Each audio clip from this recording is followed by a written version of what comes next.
జిల్లా కలెక్టర్ గారికి మన సంఘం ద్వారా ఒక మెమోరాండం ఇవ్వడం జరిగింది.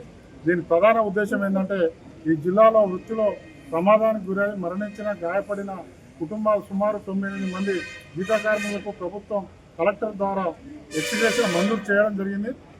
మంజూరు అయ్యి ఇప్పటికీ 2 సంవత్సరాలు గడిచిన వారి కుటుంబాలకు అట్టి డబ్బులను ఇప్పటివరకు ప్రభుత్వం అందించలేకపోవడం వల్ల ఆ గీతా కార్మికులు చాలా దీనావస్థలో బాధపడుతూ ఉన్నారు. అందుకనే ఈ రోజు జిల్లా కలెక్టర్ ద్వారా రాష్ట్ర ప్రభుత్వానికి విజ్ఞాపించేది ఏంటంటే తక్షణమే ఏదైతే ఎక్స్గ్రేషన్ ఉందో దానికి సంబంధించిన డబ్బులు ప్రభుత్వం విడుదల చేసి గీతా కార్మికుల కుటుంబాలకు అందించాలని, అదేవిధంగా యాదాద్రి భువనగిరి జిల్లాలో వృత్తిలో ప్రమాదాలు ఎక్కువవుతున్నాయి. మన జిల్లాలో 14,000 మంది ఈ వృత్తిలో కొనసాగుతున్నారు. మన కాటమే రక్షణ కవచాలు 600 మందికి ఇవ్వడం జరిగింది.